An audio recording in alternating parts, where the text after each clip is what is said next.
లద్దాఖ్ ఉద్యమ నేత సోనం వాంగ్చుక్ అరెస్ట్ అయ్యారు. ఆందోళనకారులను వాంగ్చుక్ రెచ్చగొట్టారని కేంద్ర హోంశాఖ ఇప్పటికే తెలిపింది.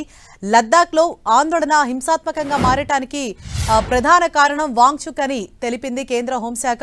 హింసాత్మక ఘటనల్లో 4 మృతి చెందగా సుమారు 70 నుంచి 80 మంది వరకు తీవ్రంగా గాయపడ్డారు. వీటన్నింటికీ కూడా ఈ వాంగ్చుక్ అనే వ్యక్తి కారణమని తెలుస్తోంది. అతను పోస్ట్ చేసినటువంటి ఒక సెల్ఫీ వీడియోతోనే అక్కడంతా కూడా ఒక హింసాత్మక వాతావరణం అయితే నెలకొని ఉంది.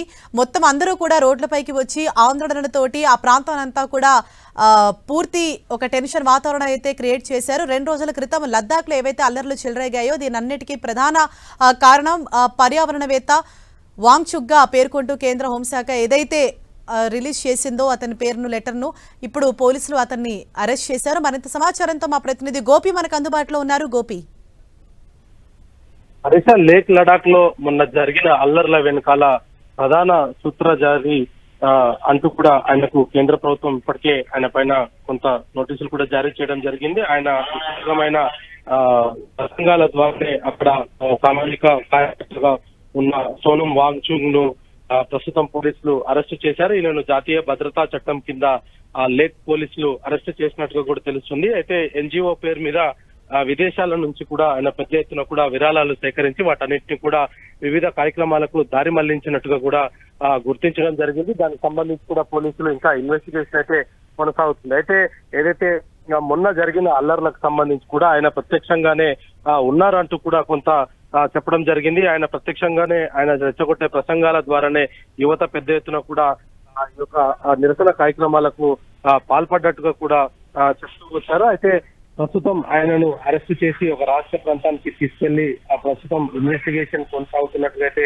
మనకు కొంత సమాచారం అందుతుంది. అదేవిధంగా ఇటు లేక్ లడాక్ లో ఏదైతే 2019 ఆగస్టు 5వ తేదీన ఆర్టికల్ 370 రద్దు చేసిన తర్వాత కూడా ఆయన ఈ యొక్క 6th షెడ్యూల్ ని అమలు చేయాలంటూ, అదేవిధంగా ప్రత్యేక రాష్ట్ర హోదా కల్పించాలంటూ కూడా ఆయన కొంతకాలంగా నిరసనలు వ్యక్తం చేస్తున్న పరిస్థితి ఉంది. అయితే నేపాల్ లో జరిగిన జెన్జెడ్ తర్వాత జరుగుతున్న పరిణామాలను వాటన్నిటిని కూడా ప్రజల్లోకి ఆయన విద్వేషాలు రెచ్చగొట్టే విధంగా ఆయన వ్యాఖ్యలు చేశారంటూ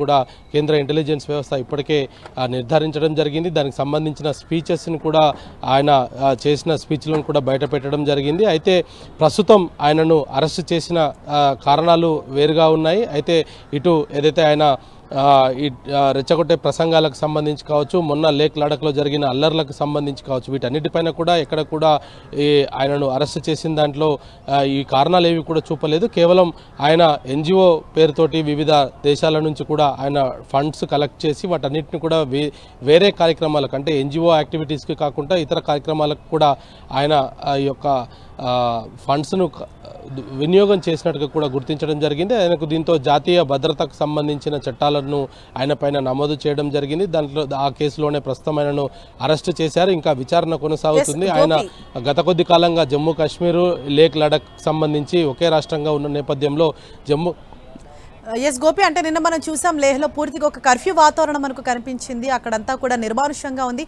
మరి ఇవాళ సిచ్యువేషన్ ఏ విధంగా ఉంది అక్కడ?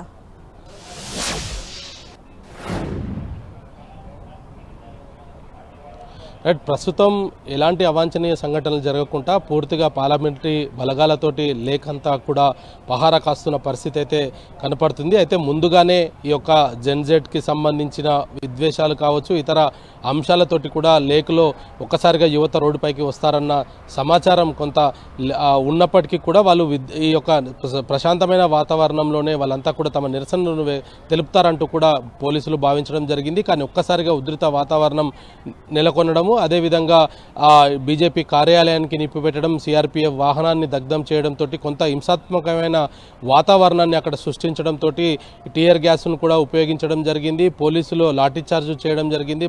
పరిస్థితిని అదుపులోకి తీసుకువచ్చేందుకు కూడా రబ్బర్ బుల్లెట్లను ఉపయోగించారు. దాంట్లో 4 మృతి చెందడం జరిగింది. దాదాపు 75 మంది వరకు కూడా గాయాల పాలయ్యారు. అయితే వీటన్నిటికీ కూడా చుంగ్ ఇచ్చిన ఉపన్యాసాలే ప్రధాన కారణం అనేది కూడా కేంద్ర నిఘా సంస్థలు గుర్తించడం జరిగింది. ఆయన ప్రజలను రెచ్చగొట్టే విధంగా విధ్వంసాలను కూడా సృష్టించే ప్రయత్నాలు చేశారనేది కూడా గుర్తించడం జరిగింది. అయితే ఇప్పుడు ప్రస్తుతం లేక్ లడఖ్ ప్రశాంతమైన వాతావరణంలోనే ఉంది. ఆయన పైన కేసు నమోదైంది. నిన్న ఎఫ్ఐఆర్ రిజిస్టర్ కాబడింది. అయితే ఆ తర్వాత ఆయనను విచారణకు పిలుస్తారనేది కూడా తెలిసిన నేపథ్యంలోనే పూర్తిగా లేక్ లడఖ్ అంతా కూడా గట్టి బందోబస్తును ఏర్పాటు చేయడం జరిగింది. ఈ రోడ్లపైన ఎవరిని కూడా యువతను రానియకుండా ఇప్పటికే అక్కడంతా కూడా 144 సెక్షన్ అమల్లో ఉంది. 5 కంటే ఎక్కువ మంది గుమ్మకూడదు అనేది కూడా గత 3 రోజులుగా కూడా లేక్ పోలీసులు చెప్తూ వస్తున్నారు. ప్రస్తుతం ఆయన పోలీసుల అదుపులోకి ఉన్నారు. ఆయన ఫండ్స్ ఏ విధంగా కలెక్ట్ చేయగలిగారు, వాటిని ఎందుకు ఇతర అవసరాలకు వాడుకున్నారన్న దానిపైన కూడా ఆయన కొంత సమాధానం చెప్పాల్సి ఉంటుంది.